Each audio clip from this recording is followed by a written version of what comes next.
ഈ കഴിഞ്ഞ ദിവസം സംഭവിച്ച നിതിൻ രാജിന്റെ മരണം. ഇപ്പോൾ നിതിൻ രാജിന്റെ മരണത്തിന് ശേഷം ആ ക്യാമ്പസിലെ അധ്യാപകരുടെയും അതുപോലെ തന്നെ മാനേജ്മെന്റിന്റെയും കുറെ അനാസ്ഥകളും കാര്യങ്ങളൊക്കെ ഇപ്പൊ പുറത്തു വന്നുകൊണ്ടിരിക്കുകയാണ്. എനിക്കിതിൽ തോന്നിയിട്ടുള്ള ഒരു കാര്യം, നമ്മുടെ കേരളത്തിൽ ഇപ്പൊ ഇതുവരെ ക്യാമ്പസിൽ സംഭവിച്ചിട്ടുള്ള ഇത്തരം കാര്യങ്ങൾ നമ്മൾ പരിശോധിക്കുകയാണെന്നുണ്ടെങ്കിൽ കൂടുതലും ക്യാമ്പസ് പൊളിറ്റിക്സ് ഇല്ലാത്ത ക്യാമ്പസുകളിലാണ് ഇത്തരം പ്രശ്നങ്ങളൊക്കെ കൂടുതൽ സംഭവിക്കുന്നത്. നാട്ടില് പൊതുവെ മാതാപിതാക്കൾ ക്യാമ്പസ് പൊളിറ്റിക്സിന് ഭയങ്കര എതിരാണ്, അല്ലെങ്കിൽ ക്യാമ്പസ് പൊളിറ്റിക്സ് ഇല്ലാത്ത കോളേജുകളിലൊക്കെ നോക്കി അഡ്മിഷൻസ് എടുക്കുന്ന ഒരു സിസ്റ്റമൊക്കെ നമ്മൾ ഒരുപാട് കണ്ടിട്ടുണ്ട്. കുട്ടികളിലും അതുപോലെ തന്നെ പൊളിറ്റിക്സിനെതിരെ സംസാരിക്കുന്ന കുട്ടികളും അതുപോലെ തന്നെ പൊളിറ്റിക്സ് ഇല്ലാത്ത കോളേജുകളൊക്കെ നോക്കി എടുക്കുന്നതൊക്കെ നമ്മൾ കണ്ടിട്ടുണ്ട്. ഇനിയിപ്പോ +2 ഒക്കെ പാസ് ഔട്ട് ആയിട്ട് കോളേജിലേക്ക് അഡ്മിഷൻ നോക്കി നിൽക്കുന്ന പിള്ളേരോടാണ് എനിക്ക് പറയാനുള്ളത്. ഇപ്പോൾ എന്റെ പേഴ്സണൽ അഭിപ്രായം പറയുകയാണെന്നുണ്ടെങ്കിൽ ഇപ്പൊ ഞാൻ ക്യാമ്പസ് പൊളിറ്റിക്സിൽ പ്രവർത്തിച്ചിട്ടുള്ള ഒരാളാണ്. നിങ്ങൾ കോളേജിൽ ഔട്ട്ഡേറ്റഡ് ആയിട്ടുള്ള സ്കില്ലിനേക്കാൾ കൂടുതൽ നിങ്ങൾക്ക് പേഴ്സണലി ഇൻഡിവിജ്വൽ ആയിട്ട് നിങ്ങൾക്ക് സ്കില്ല് ഡെവലപ്പ് ചെയ്യാനും അതുപോലെ തന്നെ ധാരാളം എക്സ്പീരിയൻസ് കിട്ടാനും പറ്റിയൊരു നല്ലൊരു ഓപ്പർച്യൂണിറ്റിയാണ് ക്യാമ്പസ് പൊളിറ്റിക്സിൽ പ്രവർത്തിക്കുക എന്നുള്ളത്.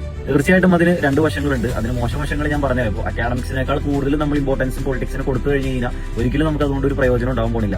ഇപ്പോൾ അതിന്റെ പേരിൽ ഒരുപാട് കേസും അതുപോലെ ഈഗോ ക്ലാഷ് ഇഷ്യൂസും കാര്യങ്ങളൊക്കെ കാരണം ഒരുപാട് പോലീസ് കേസും ഇഷ്യൂസ് കാരണം കൂടി ഇപ്പോഴും ഫ്യൂച്ചർ ഓക്കെ ആവാതെ നിൽക്കുന്ന ഒരുപാട് പിള്ളേരെ എനിക്കും പേഴ്സണലി അറിയാം. ഇങ്ങനെയുള്ള നെഗറ്റീവ് വശങ്ങളല്ലാതെ ഇതിന് കുറെ പോസിറ്റീവ് സൈഡ്സ് ഉണ്ട്. അപ്പോൾ അതാണ് നമ്മൾ മെയിൻ ആയിട്ട് ഇതിന്റെ അകത്ത് നോക്കേണ്ട ഒരു കാര്യം.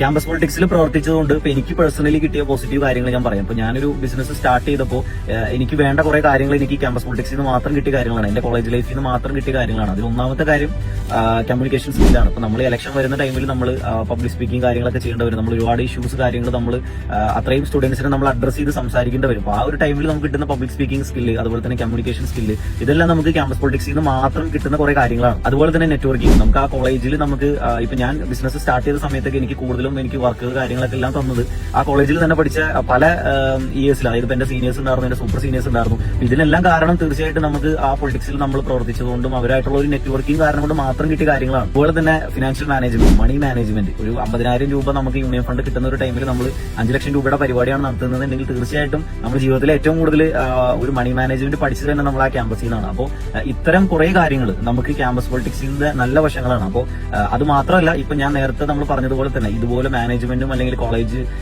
സ്റ്റാഫും ഇവരൊക്കെ ആയിട്ടുള്ള ഇഷ്യൂസ് കാര്യങ്ങൾ അല്ലെങ്കിൽ റാഗിങ് ഇഷ്യൂസ് മെയിനായിട്ട് നമ്മുടെ ഇപ്പോൾ കേരളത്തിൽ റാഗിങ് പണ്ടത്തെ കണക്കുകൾ നോക്കുകയാണെന്നുണ്ടെങ്കിൽ ഇത്രയും കുറഞ്ഞതിന്റെ പ്രധാന കാരണം തന്നെ എല്ലാ കോളേജുകളിലും ക്യാമ്പസ് പൊളിറ്റിക്സ് ഉള്ളതുകൊണ്ട് മാത്രമാണ് ഇത്രയും ഇഷ്യൂസ് കാര്യങ്ങളൊക്കെ നമ്മുടെ നാട്ടിൽ കുറയാൻ കാരണം. അപ്പൊ നിങ്ങൾ എക്സാം ഒക്കെ കഴിഞ്ഞ് കോളേജിൽ അഡ്മിഷൻസ് ഒക്കെ നോക്കാൻ വേണ്ടിയിട്ട് ഇപ്പൊ ട്രൈ ചെയ്തുകൊണ്ടിരിക്കുന്ന കുട്ടികളൊക്കെ ആണെന്നുണ്ടെങ്കിൽ കോളേജിന്റെ പുറത്തുള്ള ഭംഗികൾ മാത്രം നോക്കാതെ ഞാനിപ്പോ ഈ പറഞ്ഞ കാര്യങ്ങളെല്ലാം നിങ്ങൾക്ക് എക്സ്പീരിയൻസ് ചെയ്യാൻ പറ്റുന്ന കോളേജ് ആണോ അതെന്നുള്ളതും കൂടി നോക്കിയിട്ട് വേണം ഇനി മുതൽ കോളേജിൽ അഡ്മിഷൻസ് എടുക്കാനായിട്ട്.